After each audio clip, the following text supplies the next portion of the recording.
je vais te partager ma méthode qui me permet de rédiger des articles complètement optimisés pour Google et ça de manière automatique. Je suis super content de vous retrouver dans cette vidéo pour vous présenter ça. Donc là, on est sur mon site et je vais te montrer directement à quoi tu peux t'attendre avec ma méthode. Donc on va aller tout simplement dans les blogs pour regarder le genre d'article. Donc là, ce qu'il faut savoir, c'est que tous les articles qu'on voit juste ici sont rédigés avec le processus que je vais te montrer dans cette vidéo et certains génèrent 20, 30, 40 clics par jour, voire même plus, et ils se référencent très bien sur Google. Donc par exemple, on peut regarder celui-ci.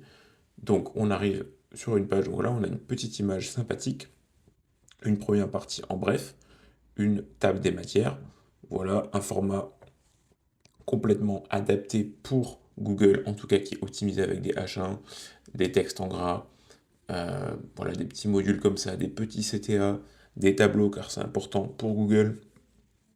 Bref, tout ce qu'il faut. Là, bon, pas les pubs non sur le côté, ça c'est autre chose, hein. Mais voilà, ça c'est un truc qui est généré avec ma méthode. Ensuite, voilà, on a des petites listes, on a des liens, bien évidemment, liens internes et externes en nofollow ou dofollow si on veut, et une petite conclusion ainsi qu'une petite FAQ.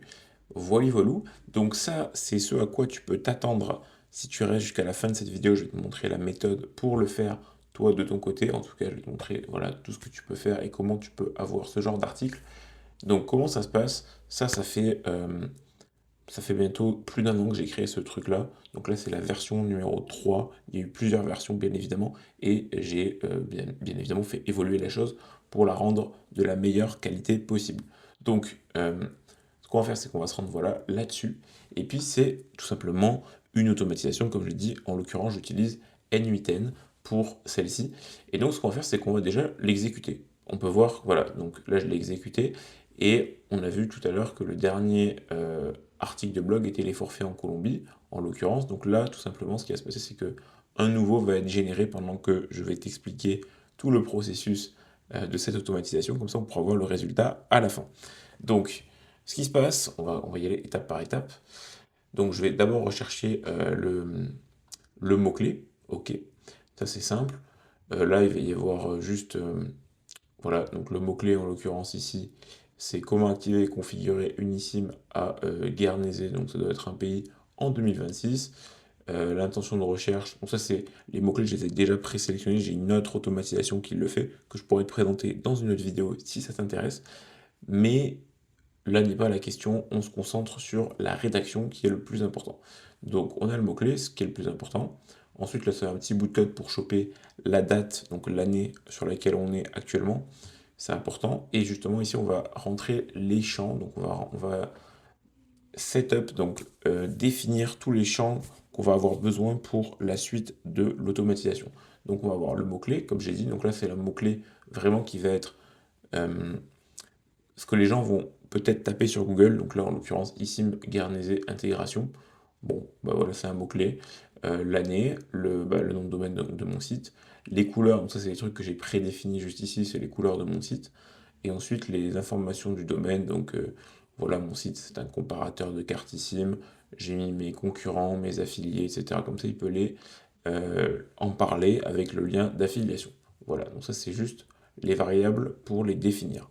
Ensuite, là, ce qu'il va faire, c'est qu'il va prendre l'objet qui a été renvoyé, donc ce qu'on a vu juste avant, et il va tout simplement le mettre en forme pour l'automatisation. Ensuite, il va prendre, donc il va générer le slug, donc le slug c'est pour l'URL, sur lequel l'article après sera disponible.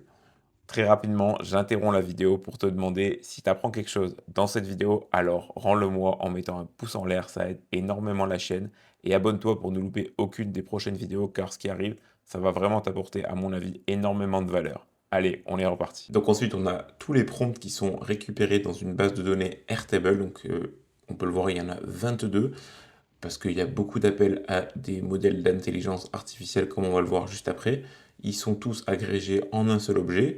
Et puis, on commence à tout simplement générer, enfin, interroger les modèles pour générer le meilleur contenu possible.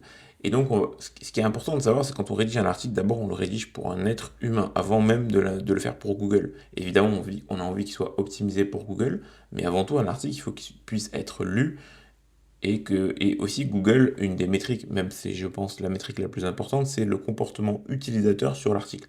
Combien de temps l'utilisateur va rester, etc., etc. Et donc c'est hyper important, encore une fois, de plaire à l'utilisateur. Donc on va tout simplement commencer par définir l'intention de recherche pour ce mot-clé. Quelle est l'intention pour la personne qui taperait ce mot-clé sur Google? Donc là, c'est tout l'intérêt de ce LLM qui va juste me renvoyer l'utilisateur cherche à comprendre comment activer et configurer une euh, carte SIM pour utiliser. Bon, bref, voilà, une petite phrase simple, c'est une intention. Il me renvoie ça. Ensuite, donc j'utilise globalement Sonnet, donc Claude Sonnet ou GPT 4.1 mini, qui est pas mal aussi. Sonnet pour les tâches les plus importantes, comme l'intention et le persona, qui sont pour moi très importantes. Après, pour tout le reste, titre, etc., etc., on va le voir juste après, beaucoup moins important. Et sinon, j'utilise 4.1 mini de GPT parce qu'il est très peu cher. Il ne faut pas non plus que les coûts soient trop élevés. On va accélérer un petit peu. On passe au persona. Donc le persona, c'est la même chose.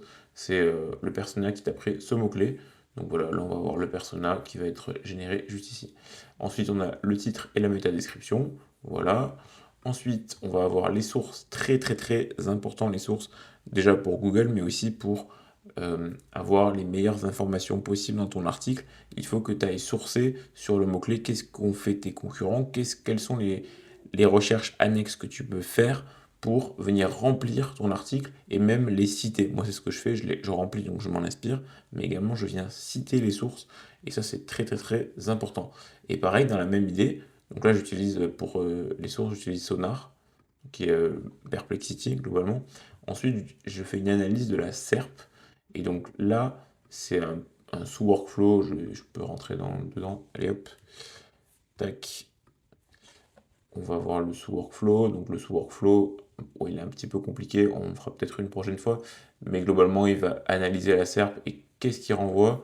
Il renvoie donc les thématiques récurrentes, il renvoie les mots-clés fréquents, donc les mots-clés similaires mais fréquents qu'il faudrait rajouter dans l'article, que les autres acteurs qui font des articles sur le même mot-clé ont dans leur article et qui rankent, du coup ben, on a envie de ranker comme eux, donc on va aussi les inclure des idées qui différencient, bref, un plan recommandé.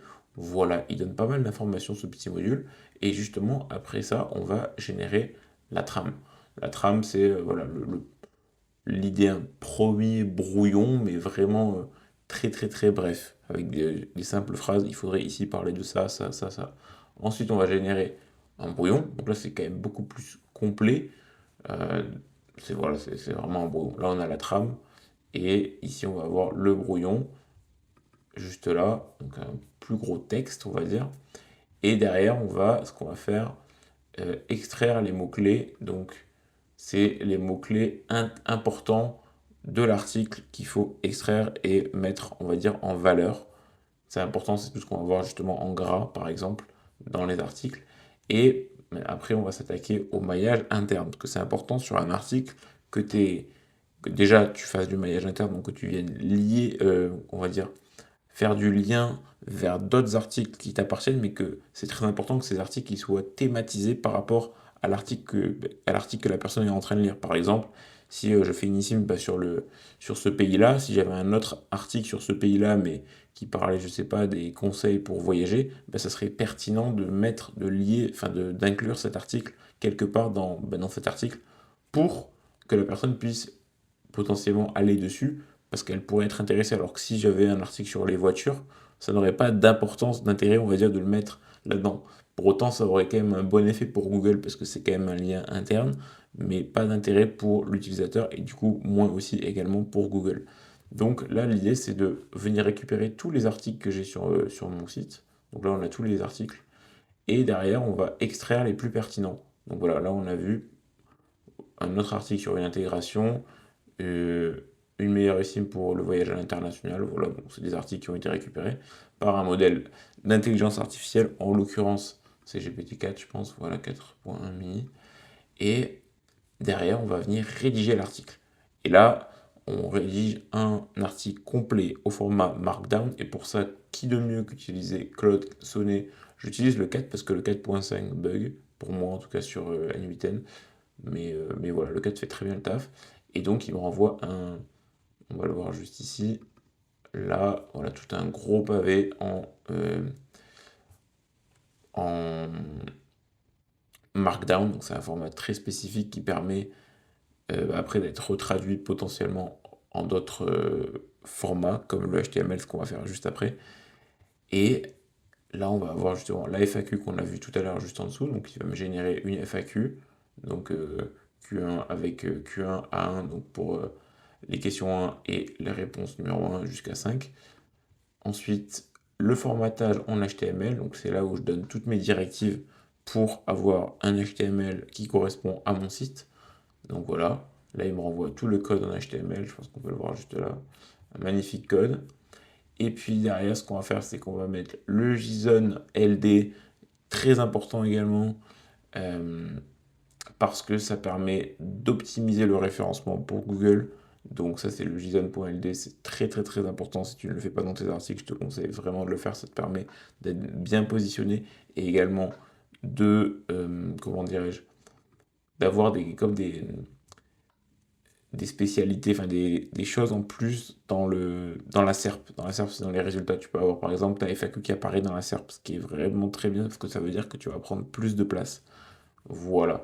Donc ça c'est très important. Ensuite, ça doit être un bout de code pour mettre en page. Voilà, ça fusionne le HTML et le JSON-LD. Et ensuite, si l'article nécessite une image, donc ça c'est moi qui le spécifie, je vais prompter une image, donc je vais demander à une IA de me prompter, de me faire un prompt en anglais pour la génération de cette image. Et puis je vais exécuter un sous-workflow, donc une autre automatisation qui me génère une image à partir de ce prompt. Donc là, le prompt c'est voilà, c'est ça, voilà. Et puis derrière, ça va passer là et me générer cette image. Et donc ensuite, ça va la mettre sur mon site WordPress. Ça va mettre le ALT, donc le texte alternatif à l'image pour l'optimisation Google, encore une fois. Ça va créer la page sur WordPress. Ça va ajouter la métadescription qu'on a générée ultérieurement. Mettre à jour ma table Airtable pour dire que l'article a été généré et qu'il ne faudra pas le refaire. Et tout simplement, ça c'est pour indexer mon article, tout simplement. Voilà, et donc là maintenant, si on retourne sur le site et qu'on actualise la page blog, on va voir un nouvel article, celui qu'on vient de voir avec la magnifique image. On clique dessus, un petit peu de chargement, voilà, on a l'image, on a en bref, on a tout ce qu'il faut, et j'ai pas écrit une seule ligne, on a les liens externes, tout ce que j'ai dit jusqu'à présent est présent, et voilà, on a une belle mise en page, c'est magnifique, c'est franchement incroyable, on a même mon tableau qui apparaît, donc ça c'est ce genre de choses qu'on voit, ces petits modules, comme celui-ci, bah, le tableau en l'occurrence, ça c'est des shortcodes, donc des bouts de code que j'ai déjà développés et que j'ai intégré dans le HTML. En gros, je lui donne l'option de l'intégrer. Je donne le bout de code à l'IA et je dis si pertinent, tu intègres ce bout de code dans le HTML. Donc là, il a déterminé que c'était bien de mettre le comparateur de Cartissime dans cet article parce qu'il parle du Guernesey. Donc là, je pense que ça doit, voilà, ici me Guernesey. Donc évidemment que c'est pertinent, donc c'est très bien qu'il l'ait fait. Et donc là, voilà, on a un comparateur. Et puis derrière, on a encore des liens, la suite de l'article. Il doit y avoir peut-être d'autres choses. Voilà, ça c'est un autre module. Par exemple, si je tape le Mexique, je devrais avoir les destinations qui s'affichent. Ok, bon, ça s'affiche pas très bien d'ailleurs. Il faudrait peut-être que je règle ce truc. Mais voilà. Donc, euh, donc voilà, on a encore les codes promo ici, qui est un autre module. Voilà. Et puis la conclusion et la fameuse FAQ dont je parlais tout à l'heure. Voilà, donc en fait aujourd'hui, là ce que je t'ai donné, tu peux vraiment t'en inspirer et tu peux même l'utiliser. Ce que je veux dire là, c'est que ce que je t'ai donné, ça vaut de l'or. Tu as le plan complet, parce que je pourrais pas te donner tout ce que j'ai fait, parce que c'est vraiment un gros travail que j'ai fait et que j'utilise. Ça vaut vraiment beaucoup d'argent. Mais ce que tu peux faire, moi ce que je ferai à ta place, en regardant cette vidéo, c'est là, tu as tout le plan, ça vaut de l'or ce que je viens de te donner. Tu peux prompter les IA et dire, ok, ben, j'ai envie d'avoir une automatisation qui fait la même chose, donc l'intention, le persona, machin. Tu as le même plan, tu demandes les meilleurs prompts à ton IA pour avoir le même genre de résultat que ce que j'ai là devant moi. et tu auras la même chose. Ça va te prendre du temps de faire cette automatisation. Et si tu as la flemme, si vraiment tu as la flemme de le faire, parce que là vraiment, moi je te conseille de le faire, ça me fait des articles magnifiques comme tu viens de le voir pour 10 à même pas 20 centimes avec l'image compris pour avoir un article en un clic. Donc forcément, j'en publie énormément et sur plein de sites de cette même manière parce que c'est sur n'importe quelle thématique. Mais si vraiment tu as la flemme, je l'ai rendu disponible sur un SaaS, donc sur ce site-là qui s'appelle RedactPress. Tu te connectes, voilà, tu arrives ici et tu peux créer un article en connectant directement ton site à WordPress. Donc tu vois, là j'ai deux sites connectés. Il y a mon site justement. Tu sélectionnes ton mot-clé, la longueur de mot, tu mets un brief, donc quelque chose que tu as, l'idée derrière ton article, qu'est-ce que tu as envie de parler, les attentes, voilà, comme défini juste ici, l'angle, la structure, si tu as envie de parler, d'avoir un CTA potentiellement, si tu as envie d'avoir le HTML et les sources externes, peu importe, et tu fais générer l'article, et ensuite ton article, tu vas l'avoir ici. Et là, par exemple, tu vois, j'ouvre celui-ci que j'avais généré, bah voilà, c'est la même chose, hein, globalement, tu as la vision en HTML, et ça, tu peux directement le publier sur ton site WordPress en un clic, ou alors tu peux tout simplement le copier, tu peux copier le HTML ou le Markdown, tu peux tout copier et directement le coller sur ton site. C'est toi qui vois. En tout cas, ce que je t'ai donné, ça vaut de l'or. Et je te conseille vraiment de l'intégrer parce que aujourd'hui, pour moi, il n'y a plus besoin de se faire chier à rédiger quoi que ce soit à la main. C'est une perte de temps et les IA le font très bien. Il faut juste, bien évidemment, avoir un bon processus, ce que je t'ai donné à travers cette vidéo. Voilà, j'espère que ça t'a plu. Si c'est le cas, n'hésite pas à laisser un gros pouce en l'air parce que ça, c'est un truc qui peut aider énormément de gens. Et n'hésite pas à t'abonner parce que des trucs comme ça, j'en fais à l'appel et j'ai envie de les partager sur cette chaîne. Donc fais en sorte de ne pas les louper parce que je pense que t'as pas du tout envie de les louper. Allez, sur ce, salut.